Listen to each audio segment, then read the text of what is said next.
kuri shelter kubera iki ndashaje ndakazi mfite n'amafaranga mfite yayire yabusaza yabusaza bambaye nshaka kubira bari muri Afrika bari muri Afrika umaze kusaza ndukeregeze ndukire ibitekerezo ngo nusigeruza muri Amerika guma iwacu muri Afrika abantu bashobora kubaza ngo mbese urashaka gusubira muri Afrika cyangwa urashaka kuguma hano mbonye moyen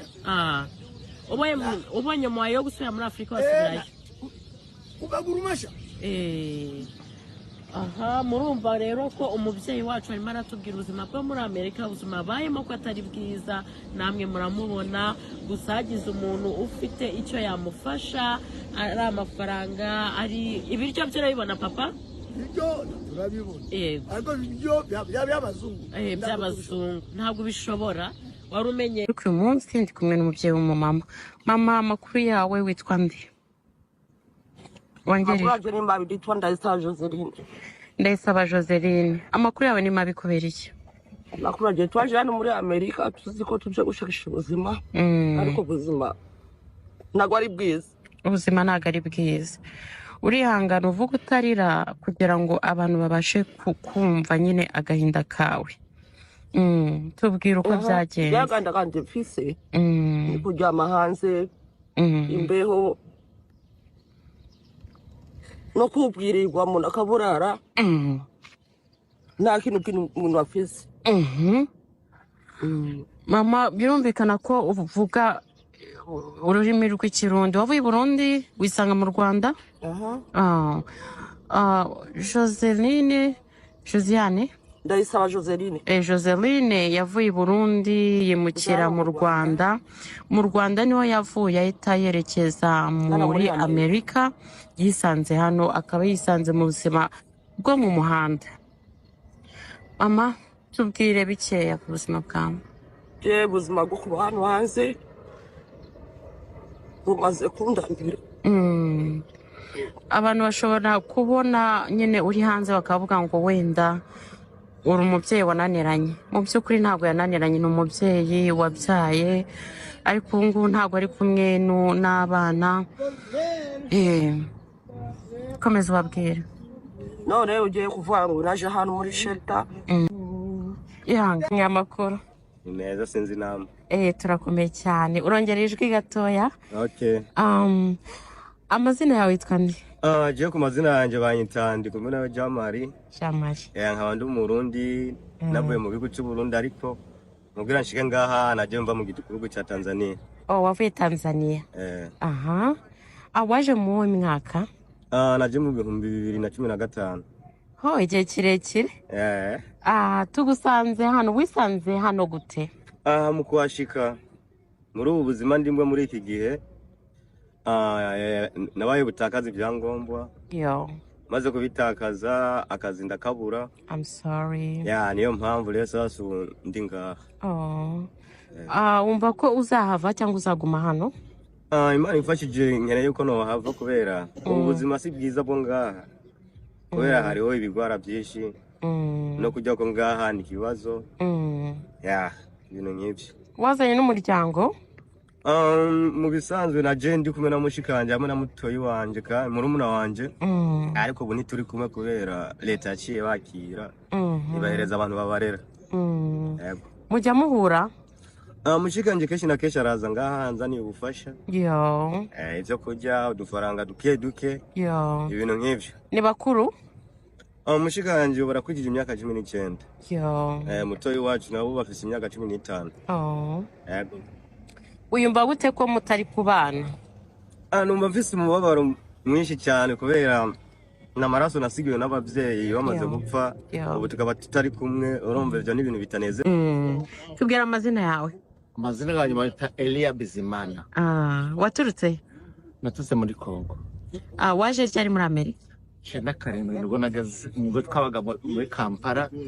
sinchibuka bite ko ID zanjye zabuze ariko ariko byose bisaba kuja kuri office gasaba inani kadi zanjye bitewe ko nabuze shosho kanje yapoke bayibye gukorera hano ku muhanda gukorera hano ku muhanda basipikezaho bano bagaza bahora kibanzwe zira mu nda ariko ID ndayifite ariko nico kurya ndagifite abazungu bagwibye kurya abazungu bagwibye kurya bari ibyo kurya ibyo ushaka ariko ntabwo batwemerera iwacu by'ikinyafurika kwitekera ndabishaka dushaka baduha ibyabo by'ubuzima bwacu budashaka ubaje dukeneye ibirayi ibishyimbo akamuhu kagereka ku bishyimbo n'agatsima wenda kagura n'agafi kawe ariko bakatwima amasafuriya ngo simwateka tukagaburira ibyanyu Habyara mbere utaraza hano ku muhanda wabagahe no pero na maji kuwa Thomas Thomas niho nabaga no nasahore na keso akaro ndamutaga mama Jane ndamuzi yo hanyuma kubera iki Habyara atajya mu kazi wataye ibyangombwa wabivuze wataye ibyangombwa kubita ibyangombwa barangonze dikaje tukukunda buruje ndekirema yo bagongana kuri freeway yo barakugonze mu muhanda bagongana kuri ku muhanda ubwo ubuzima bitabusa nkaho buhindutse bujya hasi ubuzima bwamaze guhinduka bitewe nuko nabaga kwa muganga ati kugenda mu bibaka mu bibeki baza papi nani aravuga ati kubutari gukora muri company uragenda mu bibeki ntindura kwishurira yanjye n'ubuzima bubi no kurara hanze waje ryari muri Amerika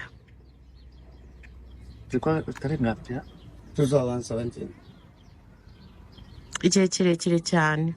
biragaragara ko ubuzima butari bwiza no muri Amerika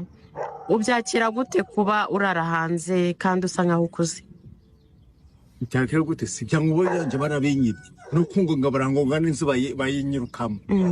kese manager wanjye aramubye ati ko barakugonze birarangiye sokamo iyo nzu nigira ku muhanda bazabasiba babaga iwanje se nukuvuga ngo ishirika yakwakiriye ntago yigeze wongera kugufasha ibindi ugeze unara turanda gahise mvamo ubwo polisi niyambate ku muhanda ati kuva amaze kukugonga ngwino hariya dufite aho kuba abantu bafite aho kuba ariho urabana n'abandi basi goje kwibera hano ndavuga ati ubuzima bwo mu gihe cyungane gusa n'igihe cy'Imana shiro byo mafu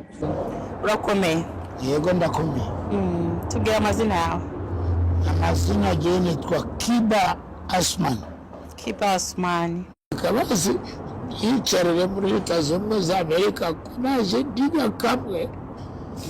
na mama ngira na data reka nihanganire ubuzima bwa Amerika mzee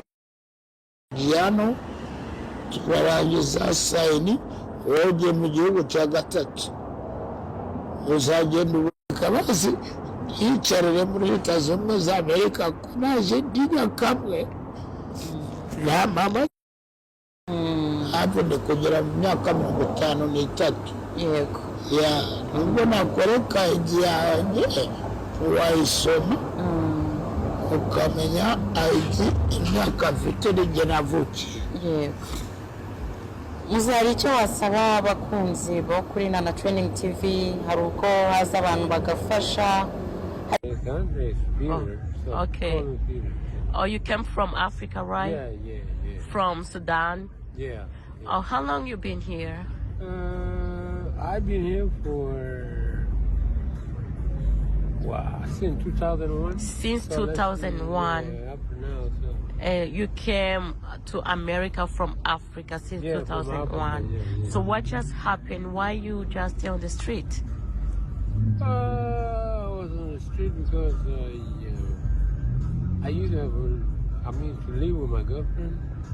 You used to live with your girlfriend? Yes. So what happened was... she was American or African? Yeah, American. So what happened was I mean, her mom called DCS on my kids. Oh, you have kids together? I mean, yeah, we have a son together. So. Oh, only one kid? Yeah. The house. Yeah. So do you talk to your kids? Yeah. Okay. Inshuti zanjye murabona ko uyu muntu yaje inaha muri Amerika avuye muri Afurika yaje guhura n'ibibazo rero murabona ko ari ku muhanda so ndi gukora ibi for help ushaka kugira icyo umufasha cyane cyane abantu bari muri Amerika cyane cyane abantu bari muri Arizona so wagira icyo umufasha ukamuha some help ukamuha something to eat, something to wear like clothes. Murabona ko akeneye help ni umunyafurika mugenzi wacu ubuzima ntabwo buba bworoshye muri Amerika iyo ugize gatoya ubuzima burahinduka ukaba waba ku muhanda nk'uyu nguyu murabona ko atishimye murabona ko abantu benshi bazi ko muri Amerika ari igihugu kirimo abakire gusa harimo n'abakene murabona ukuntu umuntu ameze murabona ukuntu asa nta myenda nta biryo so uramutse ushaka kugira icyo helpinga uyu mu brother wanjye uyu ni friend wa buri muntu wese he's a father he's a brother he's somebody just help please akeneye help murabona ko akeneye help n'umugenzi wacu so kuri Rana Training TV rero akenshi uzasanga tunafasha tuba dushakirana inshuti tuba dushakirana abagabo ariko akenshi turanafasha tuba dukeneye help do you have anything you can tell the world like anything? Yes, just something you just need help, right? Oh yeah. Everybody can help homeless people. Yeah, that'd be nice. Do you have a phone number so people can call you for anything? I don't have no phone. Okay, I got you. So murabona rero ko akeneye help na